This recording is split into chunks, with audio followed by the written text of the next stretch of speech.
chosen one, pause on the inside. Breathe as if you're returning your soul to center. What reaches you now is not noise. It is a holy interruption, a precise summons that ends the quiet and inaugurates meaning. The season that seemed empty was never abandonment, it was construction. While you assumed stillness, heaven was aligning people, places, and time in your favor. That stirring in your chest is not loose emotion. It is sacred movement asking for a lucid response. This is not about turning the page, but about recognizing that long before you knew you were living a story, someone had already been written into it, not to distract your mission or anesthetize your solitude, but to walk beside your anointing. Not a patch for old wounds, but a covenant for purpose. You were not ignored. You were preserved. You did not fall behind. You were prepared. Every silent night, every no spoken, while your heart begged for a yes, every prayer without an audience. None of it was wasted. These were the foundations so that when the right door opened, you wouldn't need to force it, you would recognize it. And how do you recognize what is from God? Not by easy glitter, but by the peace that silences storms. Confirmation doesn't demand masks or performance. It settles like a deep stillness, and, when it arrives, and it will, your spirit will say, "This is it," before your mind can form sentences. The love approaching you is not born of lack and does not worship appearance. It honors destiny, calls you into responsibility, and widens legacy. Two warriors, one rhythm. Two mantles, the same fire. Not compensation for pain, but the mature form of favor. If this lands in your spirit, type 99 in the comments, your brief seal that the old cycle is closed and you are ready for harvest. If this word found you on the inside, subscribe now. Make your subscription a public yes to purpose. It ensures each key reaches you in season and helps this message find those standing on the edge of giving up. Stay present. Steady your breathing. There is a sign almost everyone misses, the difference between coincidence and confirmation, and once you can name it, doors that hesitated will stop wavering. Let the peace you feel be the first proof. You called it waiting. Heaven called it architecture. What looked like a stalled story was actually a blueprint unfolding behind the curtain. Rooms being measured, beams being set, foundations curing in quiet. You mistook the scaffolding for silence because nothing on the street looked different yet. But the unseen wasn't empty. It was exact. The calendar you feared was slipping away was being synchronized, not with your impatience, but with your purpose. Delay did not demote you. It delivered you to the hour where what you can carry will not collapse what you have become. Think about the nights you chose restraint when comfort felt close enough to touch. The invitations you declined because something deeper in you refused to trade clarity for company. Were those denials rejection or alignment? You weren't being starved of love. You were being spared of lesser agreements. Boundaries were not bars. They were borders around a garden under cultivation. You weren't hiding because you lacked worth. You were sheltered because you carried weight. Preservation has a sound, and it often sounds like doors that don't open until the structure can hold the visitors. There is a difference between standing still and being stationed. Soldiers on post are not idle. They are positioned. Your standby was sacred. In that posture, God refined your motives, rinsed your vision, and taught your heart to breathe without permission from applause. He taught you to love calling more than chemistry, truth more than urgency, and peace more than the thrill of being chosen by people who never asked what you were protecting. When you hear yourself say, "I could have forced it," remember, restraint is not weakness. It is rehearsal for stewardship. Many will tell you timing is luck. It isn't. Timing is character meeting conditions. Joseph did not step into influence because the clock struck 12. He entered because the weight of his wisdom finally matched the height of his assignment. So did you. The years others labeled wasted were the very years heaven used to end your bargains with fear. Pain lost its leverage. Comparison lost its audience. Loneliness stopped being a courtroom and became a chapel. What broke others didn't break you. It built a room inside you where God now trusts heavier answers to land. Why didn't it happen sooner? Because sooner you would have called attention intimacy. You would have nursed each other's wounds into identity and named pressure as proof of passion. Sooner you might have mistaken rescue for reverence. But purpose refuses to be a crutch. It needed you whole enough to love without performing, confident enough to be seen without shrinking, honest enough to admit need without surrendering authority. So the clock waited not to punish you, but to protect the covenant from versions of you both that could only have loved from ache instead of assignment. Notice how the curriculum of the hidden place changed your appetites. Where you once chased signs, you now recognize substance. Where flattery once felt like fuel, it now feels like fog. The person heaven is sending will not arrive with a storm of sparks.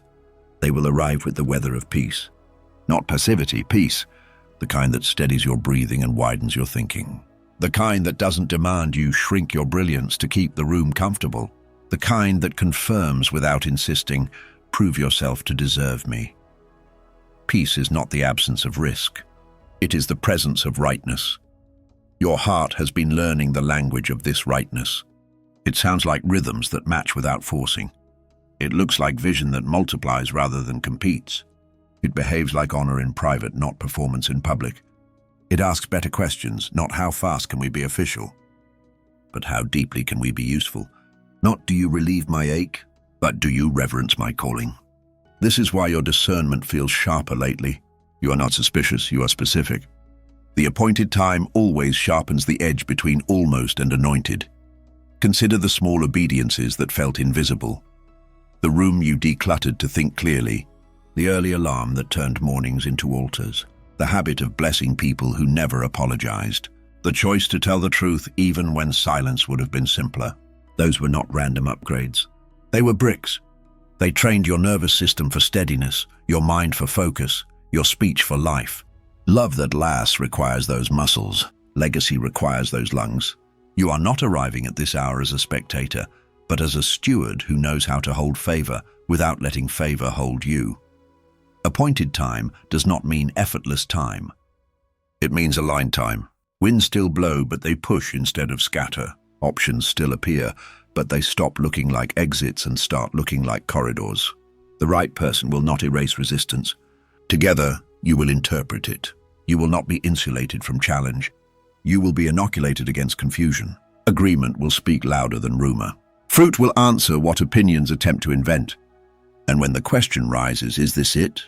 Your spirit will register a quiet, immovable yes hours before your logic files the paperwork. Make peace with how ordinary the extraordinary can look when it's right. It may arrive on a Tuesday without fireworks, in a conversation that doesn't try to impress you, in a presence that feels like coming home to a room you've never entered and yet somehow decorated with your prayers. Do not despise the door because it doesn't creak. Doors installed by heaven rarely make noise. They make sense. The same God who trained your heart in the long hallway will not go silent at the threshold.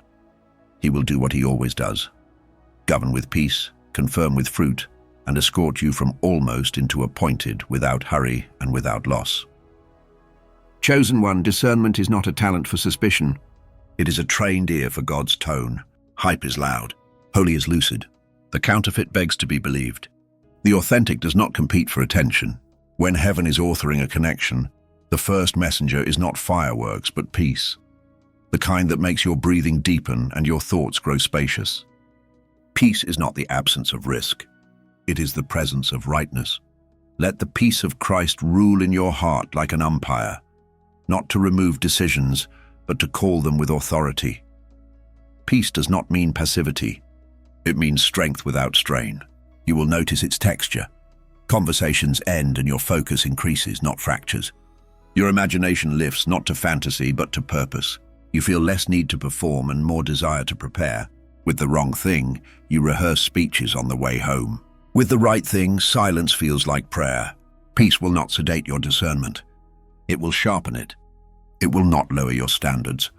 It will make compromise feel foreign, like a language you once spoke, but no longer live in. God's guidance often arrives as patterns rather than pronouncements. You will see names repeat in unlikely places. Cities you never considered begin to glow in your thoughts.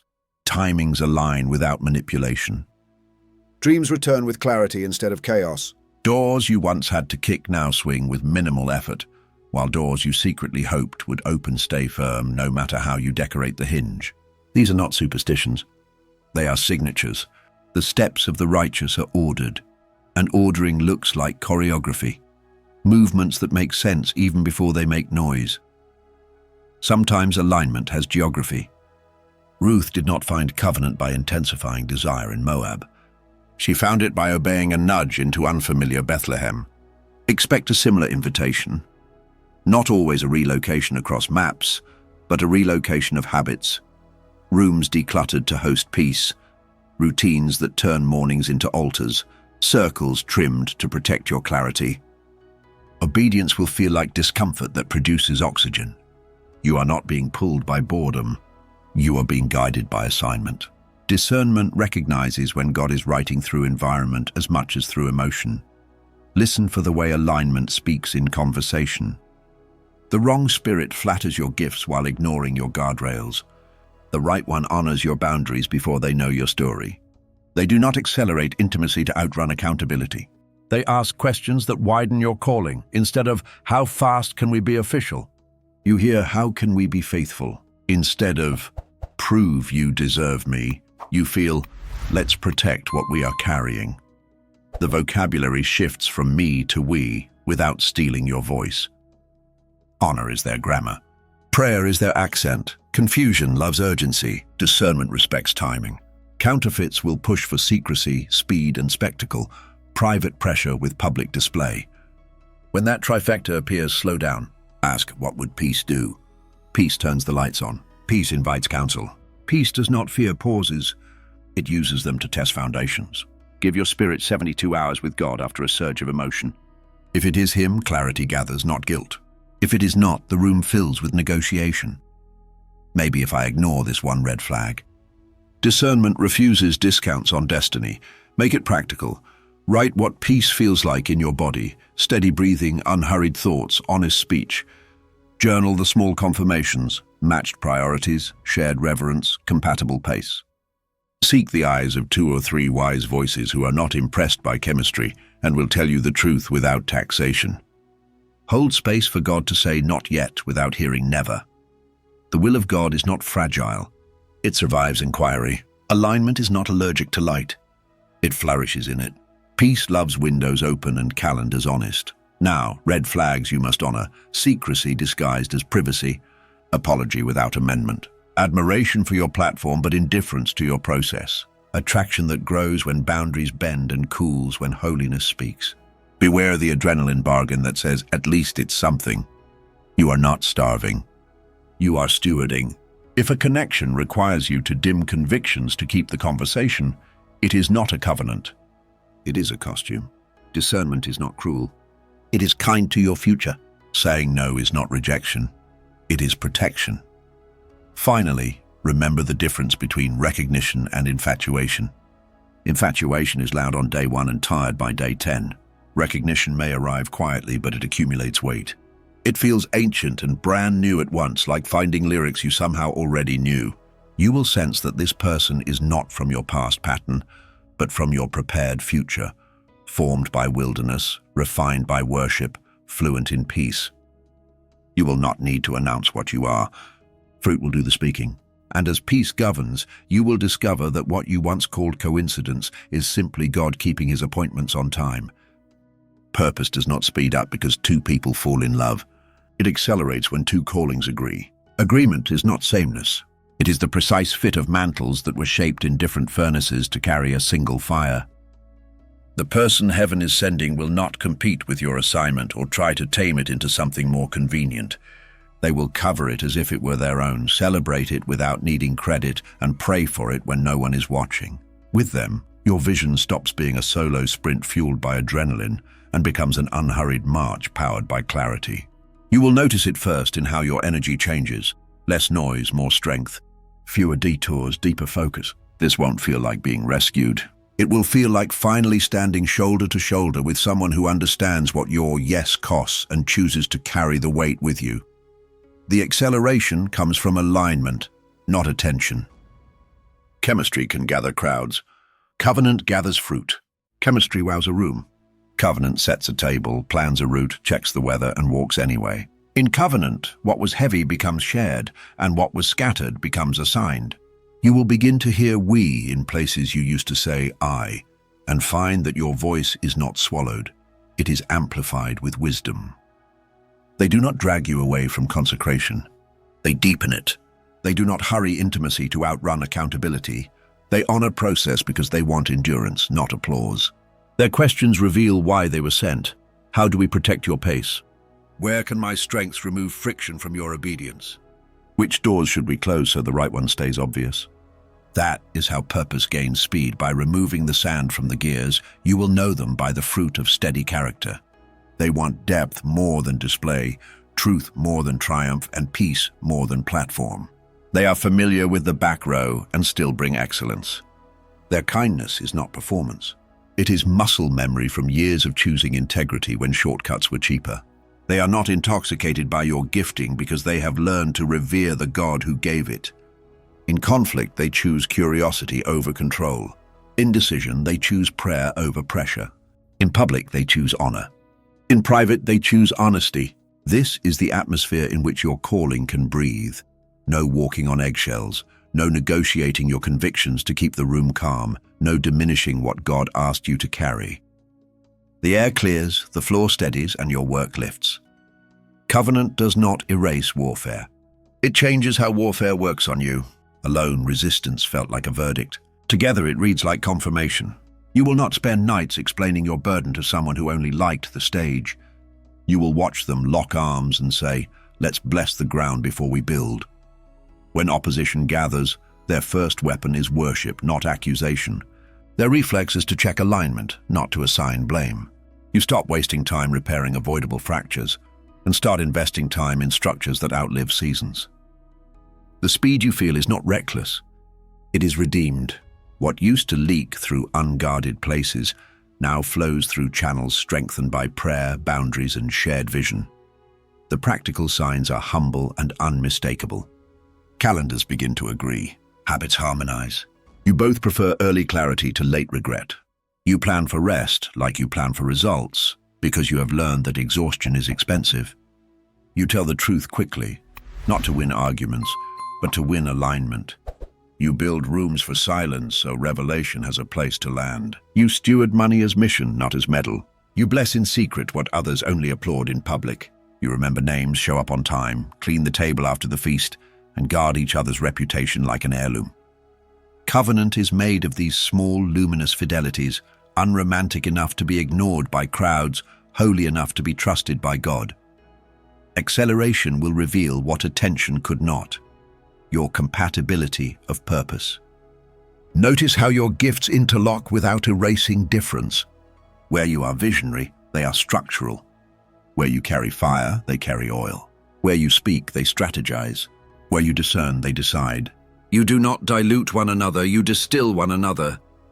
Their presence extracts the strongest version of your obedience, not by pressure, but by permission to be fully seen without performance, to rest without apology, to grow without fear of being resented for outgrowing old rooms. The old anxiety that asked, "Am I too much?" gives way to a quiet understanding. You are finally with someone who knows how to hold much because they have surrendered much. Let the standard be clear. Covenant honors pace. It will not ask you to rush holiness to satisfy hunger. It will not bargain with your boundaries. It will not make secrecy feel like safety. It will not call your discernment drama or your devotion rigid. It will not require a smaller you to protect a fragile us. Instead, it will enlarge your patience, refine your language, and strengthen your resolve to do the slow things well. Repent quickly, forgive thoroughly, plan wisely, celebrate generously. This is how legacies, not headlines, are built. This is how assignments outlast algorithms. If you sense this word fitting like a key in a lock you've carried for years, answer with a simple agreement. Comment the word alignment. Write it once. Let it be your shorthand for "I choose covenant over chemistry, fruit over fireworks, purpose over performance." It is not a magic word. It is a posture. It marks the end of accidental partnerships and the beginning of deliberate obedience. And as you seal it with that single word, remember, acceleration is not a rush. It is a rightness that finally has room to run. Now prepare for the ordinary holiness of what comes next. Expect conversations that end with prayer and plans that begin with peace. Expect doors that open because you both carry the same key, consistency. Expect favor that doesn't flatter, opportunities that don't require you to auction your convictions, and a future that does not demand you become smaller to fit it. When covenant arrives, you will not need to shout to be believed. Your fruit will do the speaking, your pace will do the proving, and your shared obedience will do the building. And in that quiet, sturdy forward motion, you will discover the truest form of acceleration, purpose moving at the speed of peace. Healing is not a finish line. It is a way of walking. Many wait for a single dazzling moment that erases ache and rewrites memory. Heaven's way is steadier and stronger. God teaches the heart to carry weight without collapsing and to remember without relapsing. Your healing has been happening in quiet upgrades. How you speak to yourself when no one hears. What you do with disappointment after the door closes. The new respect you show your limits because you finally believe they are holy. You have learned that wholeness is not the absence of scars. It is the presence of wisdom. The scar stops being a siren and becomes a signpost. It tells you where you will not build again and where you will build better. Preparation begins with honoring that wisdom. Clean spaces have always been symbolic in Scripture because order outside helps order inside. When you clear a table, you are not performing for a guest list. You are preaching to your nervous system. There is room for peace here. When you set a bedtime, you are not being rigid. You are rehearsing reverence. Turn your mornings into thresholds, 5 minutes of stillness before screens, a handful of honest sentences spoken out loud, and a single question. What obedience is mine today? The day will be noisy enough. Begin with a voice that loves you. In the evening, let your room become a small chapel. Review what you carried, return what is not yours, and bless what remains. This is not self-help. It is self-governance under God. You are teaching your soul to live like someone trusted with legacy. Posture holds it all together. Posture is the shape your spirit takes before anything happens. The world teaches performance. Do more, prove more, post more. Heaven trains posture. Stand, listen, receive, respond. Posture is how you wait without withering. It is the difference between scrolling for signs and stewarding the soil. It looks like boundaries that are not barbed wire but beautiful fences with open gates, clear, kind, and capable of closing. It sounds like speech that refuses to curse what God is still constructing. It feels like breathing that slows down when urgency tries to impersonate importance. Posture is not passivity. It is power that refuses panic. Invite God into the places you once avoided. If there are stories you still can't tell without flinching, do not force disclosure to prove healing. Bring those pages to the one who authored you. Pray like an artisan, not an accountant.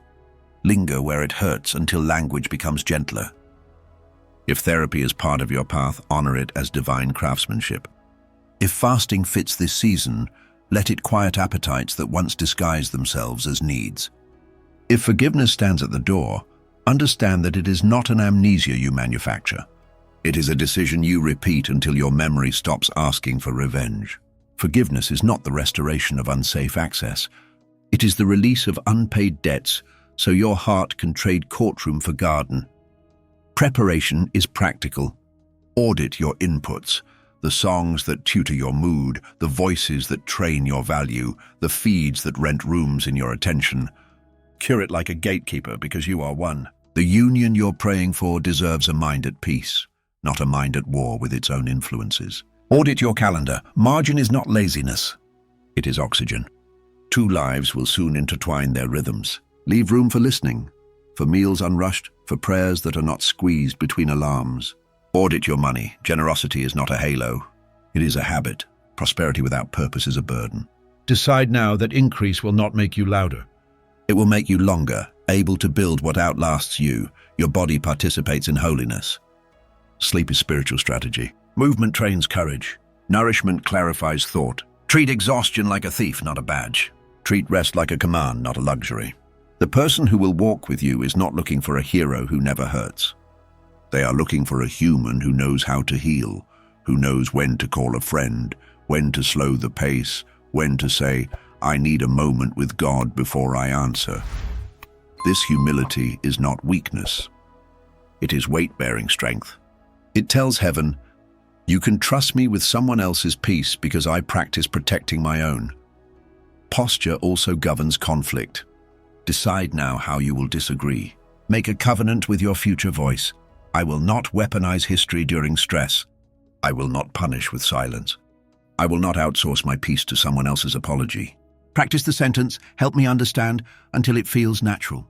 Learn to bless before you build. Pray over the day's plans, over the rooms you'll enter, over the names you'll mention. Create rituals of honoring, not out of superstition, but out of remembrance. When love arrives, it will find an altar already warm, not a stage still looking for props. You are allowed to release what no longer fits. Some relationships were scaffolding, helpful during construction, dangerous if left attached to a finished structure. Let them go with gratitude. Some habits served survival but cannot sustain purpose. Over-explaining, overworking, overgiving. Retire them with ceremony, write a farewell, burn a note, take a quiet walk, and bless the version of you that needed them. You have not betrayed anyone by evolving. You have honored everyone by becoming honest. Growth is not a critique of the past. It is an agreement with the future. Watch how gratitude changes the weather of your home. Thankfulness is not denial. It is direction. When you name gifts out loud, the resilience you gained, the friends who told the truth, the doors that closed on time, you point your heart where God is moving. Gratitude turns your house into a greenhouse. What you bless begins to bud. Speak life over empty corners. This room will host wisdom. Speak peace over thresholds. Whoever crosses here will feel seen. Speak integrity over hidden places. What happens off camera will be cleaner than what shows. These simple declarations are not theatrics. They are training your tongue to partner with promise. Be gentle with the pace of your unfolding. You are not late. You are layered. The very slowness that once angered you is now your advantage. You do not confuse attention for affection or chemistry for character the way you used to. You hear your own spirit faster. You return to center sooner. You repent quicker and forgive deeper. That agility is evidence of healing. It means your future does not have to pay interest on your past. It means the person coming toward you will meet a heart secure enough to love without bargaining and brave enough to be loved without performing. Finally, remember this. Posture is prophecy embodied. When you sit at a cleared table, when you silence a frantic thought with a truthful sentence, when you choose a boundary that protects tomorrow rather than a thrill that entertains today, you are saying with your body what your mouth has been praying for years: I am ready. Readiness does not need perfect conditions. It needs faithful repetition. Keep lighting the small lamps. 5-minute prayers, tidy corners, honest journals, wise counsel, real rest. Keep choosing clarity over spectacle, peace over pressure, stewardship over speed. When covenant arrives, it will not have to teach you how to live. It will find you already living the life that can hold it. And from that grounded, healed, prepared posture, another gift begins to bloom. Stewardship that turns blessings into legacy. Provision is not a prize handed to the loudest desire. It is the natural climate where stewardship has been quietly practiced. Many people pray for increase while protecting the very habits that leak it. Heaven's answer is wiser. Before resources multiply, the heart is taught to be a good riverbed, wide enough to carry more, strong enough not to flood the banks. In this season, God has been healing your relationship with provision so that abundance will not become a distraction and scarcity will no longer be a dictator. You are learning to hold resources the way a gardener holds rain, grateful when it comes, strategic in how it's directed, never worshipping the water and never resenting the weather. Stewardship begins where cameras are absent. It sounds like simple sentences that become systems. Every gift has a job. Every yes has a budget. Every plan makes room for rest.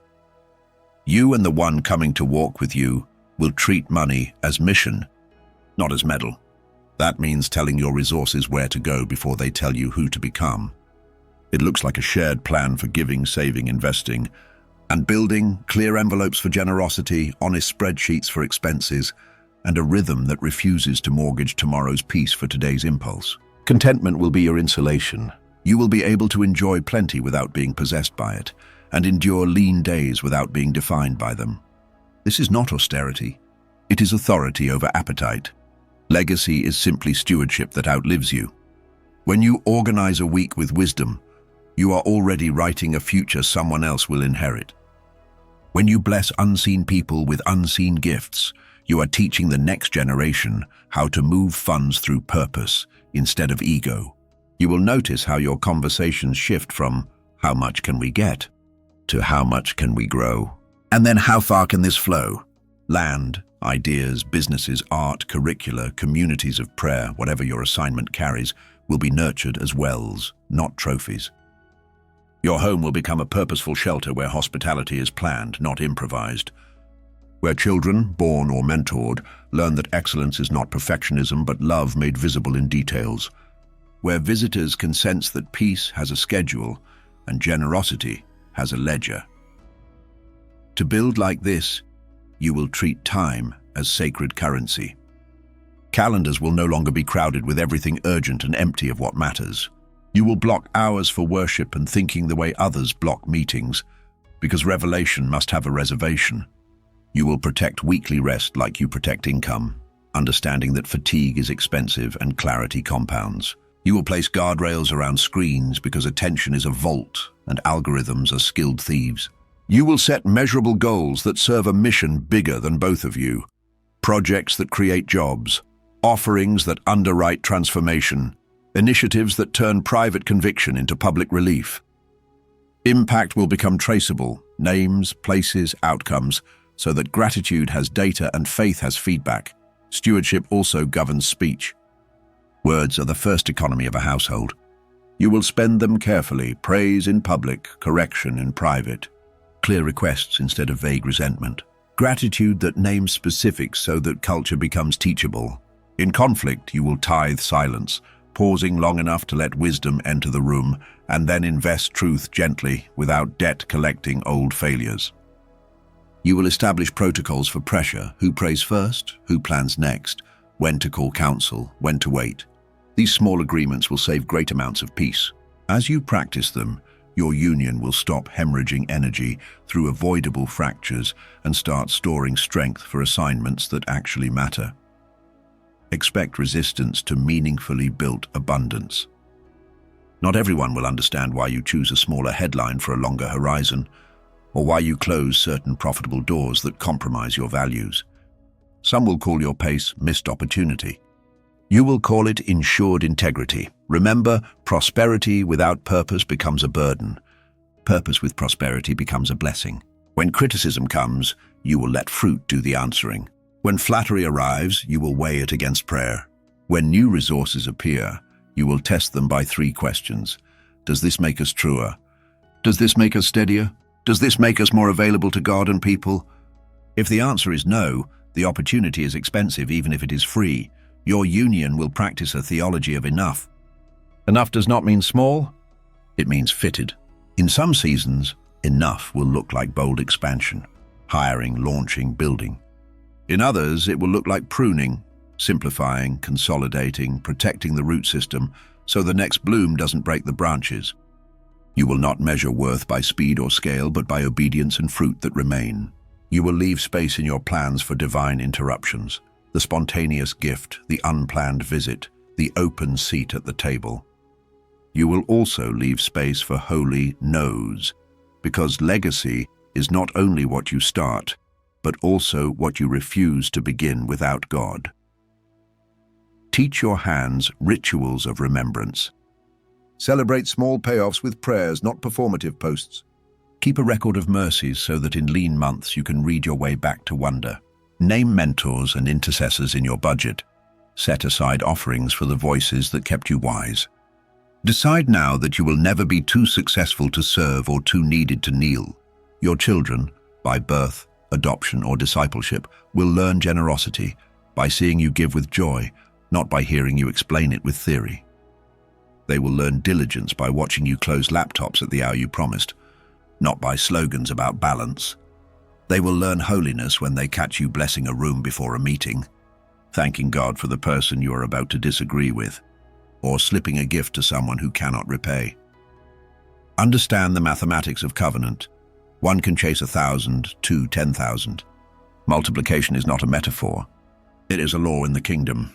Your joint stewardship will amplify results far beyond what either of you achieved alone, not because you become superhuman, but because agreement reduces drag. Fear spends energy hiding. Shame spends energy pretending. Disunity spends energy competing. When those expenses are cut, there is surplus for building. That surplus becomes scholarships, shelters, startups, schools, songs, whatever heaven entrusts to your hands. And as structures rise, humility must rise with them. You will practice disappearing from the center so that Jesus remains visible and people remain dignified rather than indebted. You did not wander here by accident. What you called delay was design. What felt like silence was scaffolding. Across these pages you have seen the pattern: peace as the first proof, not spectacle; recognition, not infatuation; covenant that multiplies purpose instead of consuming it; healing that becomes posture; stewardship that matures into legacy. The story heaven wrote for you was never a scramble for attention. It is an architecture of alignment.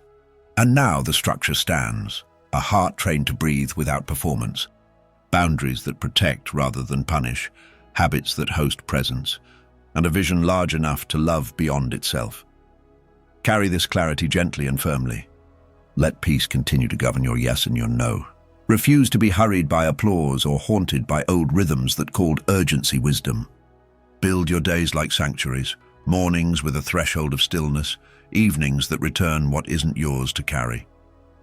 Guard your tongue as the first economy of your home. Spend words that nourish and retire words that drain. Keep your table clear enough to welcome counsel and your calendar honest enough to make room for rest. What you bless grows. What you steward stays. What you surrender, God anoints. Remember, the person being sent is not an answer to loneliness. They are a witness to your calling and you to theirs. You will not be asked to shrink to fit a fragile we. Together you will stretch into a faithful us. Resistance will come, not as a verdict, but as a validation of alignment. Meet it the way you have been trained to meet all things. With worship before strategy, with prayer before plans, with truth before speed. Fruit will do the talking. Integrity will do the keeping. Peace will do the guiding. A prayer of activation. Father, we thank you for the careful way you have built us, stone upon living stone, until we can hold what we once only hoped for. We ask for clarity that quiets confusion, courage that does not need an audience, discernment that detects your peace, and patience that protects your promise. Bless the one you are preparing, and the road that brings us together. Guard us from counterfeits, rush, and resentment. Teach our home to be an altar where truth is kind and joy is practiced. Strengthen our hands to build what heals, our hearts to carry what lasts, and our lives to speak louder than our words. Cover our union, multiply our impact, and keep us small before you, even as you entrust us with more. Amen. Go forward without panic and without pause, steady, awake, grateful. You are not late. You are right on time. The door does not need to be forced. It is already open. Walk through it with the same calm that brought you here. Let your spirit recognize what your mind will soon confirm. The promise is not approaching. It is already in motion.